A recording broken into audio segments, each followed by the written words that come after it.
On this edition of Girl Talk, we have Hannah Emanuel and Martha Bay, two Hampton University juniors and an amazing dynamic duo. What's your definition of the Hampton woman, or your Hampton woman? A Hampton woman to me is definitely someone who serves her community as well as holds herself to a certain esteem. They walk around with their head held high and just a servant in every way. I retweet everything Hannah just said, and then somebody who's driven. I know one thing I definitely admired about the women on campus when I first got here is that everyone seemed to have a drive that was more than just, get married and be a good wife. It was actually to go places in life and see themselves in higher positions. What issues do you think Hampton women face on campus?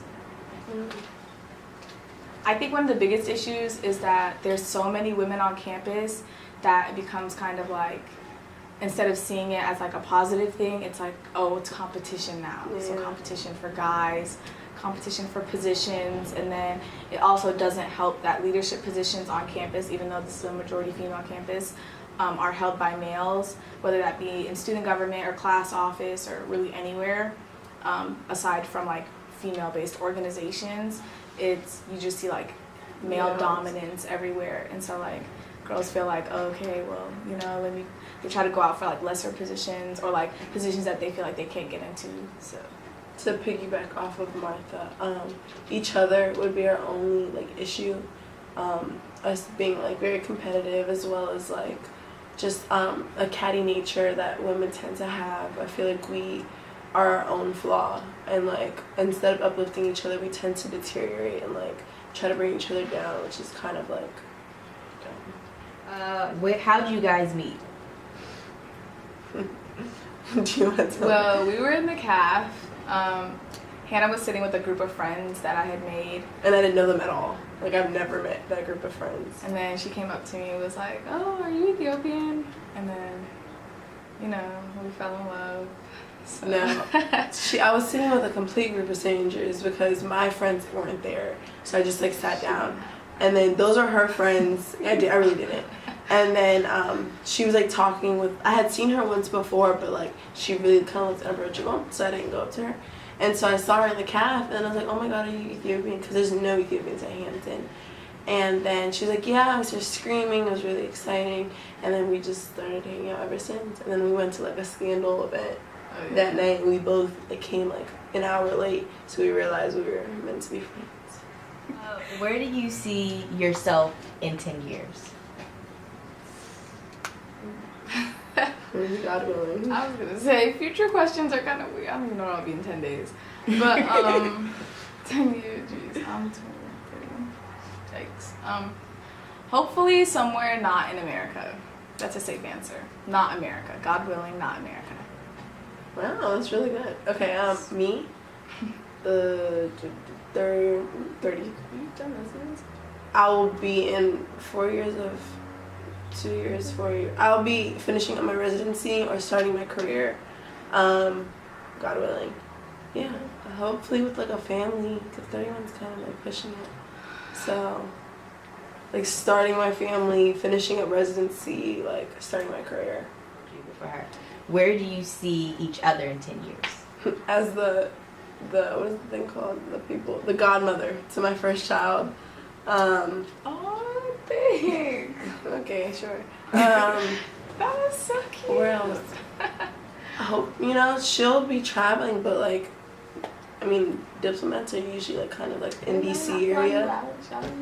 They're in the DC area, so I would see her around and us being friends. I don't really think that's gonna end.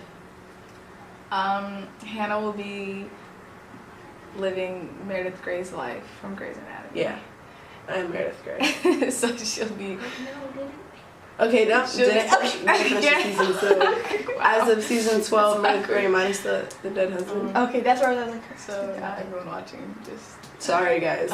He died. So Hannah will have a baby and be super family and lovey, and I'll just be popping in. I'll be that cool traveling aunt that buys the kids all the She'll gifts. be married with kids.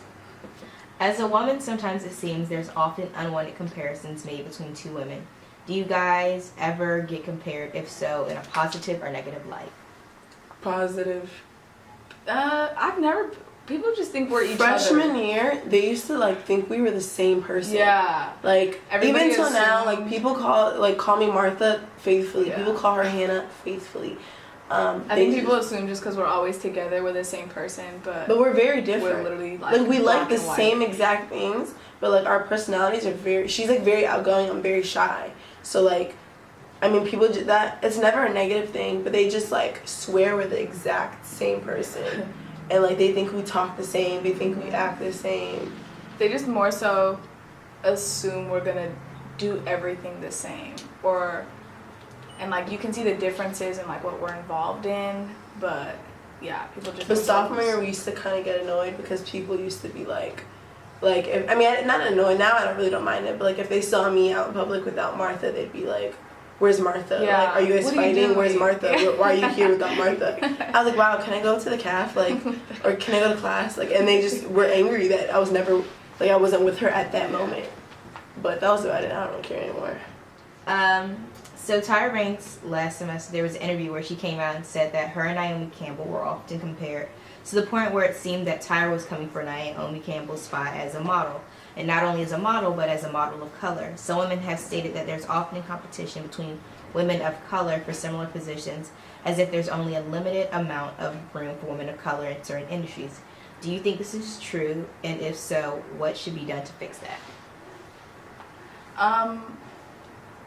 I think on campus, and this kind of goes back to the last question as well, I think people, when they see friend groups or females just in general on campus or really in the world going out for certain positions and stuff, they just kind of assume that one is trying to trump the other, and that's never been the case. I can't speak for all friendships, but I know for us at least, it's great. Like when I found Hannah, it was great because we both wanted the same thing. Like we both wanted to be involved on campus, but in different respects. So it's always been like a support thing. And even when it was something that we both wanted to do, like say it was like the same organization or whatever, like it was always a support thing. It was never like I'm gonna be mad at you if you make it, and if I don't, like if she made it, like I would be 10 times more happier for her instead of being like like her success doesn't make me like any less successful. Like if she succeeds, I succeed. If I succeed, she succeeds. It's not really like a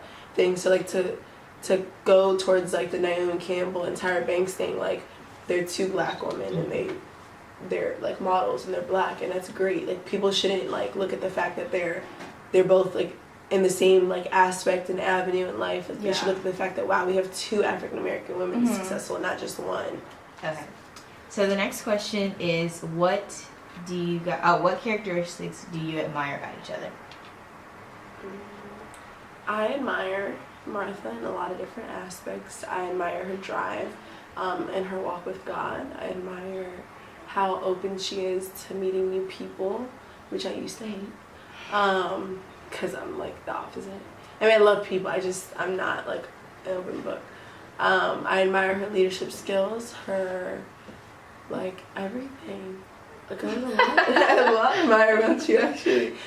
She's very like selfless, and her heart is like pure with gold, and she wants to make everybody happy, which can sometimes be to a fault. And she just is very like a loving person, and like she has such leadership skills and like such a drive to like make a change on earth.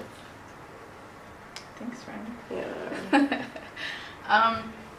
Hannah has like a very innocent heart, and that's like something you don't find in a lot of people.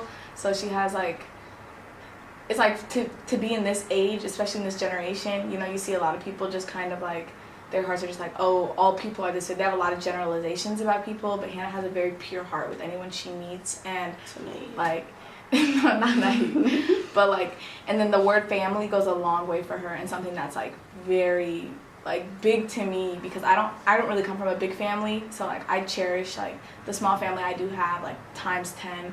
And like Hannah's family is huge, but every single member is an individual to her. You know, every single member is like close to her heart, and anybody even at Hampton that she calls family, like even me, like she completely opens up her home to, and she completely like, it's not like a shot. Like if she calls you family, what's hers is yours. and that's like a really beautiful thing to find in somebody. And I like how conservative she is. I've never been around like a friend like that. I don't really have friends like that back home, so it really taught me a lot about how much of myself to give to people and how much like I'm allowed to keep for myself, you know, and like how to really be like selfish with my time sometimes, because like I need to like take care of myself, and how to be like shamelessly in love with God. Like that's one thing that was like really amazing to me when I met her. I was like, wow, she just like loves to love Jesus all the time. And that was like so cool to me, because back home it was like two separate things. It was like church Martha, you know, like I can like love Jesus, I can do this and do this, but then like that was so separate from like my school life or my home life, because I wasn't really always surrounded by people who had the same relationship. But like with her it was like all intertwined, and I was like, okay, that's what I want to do.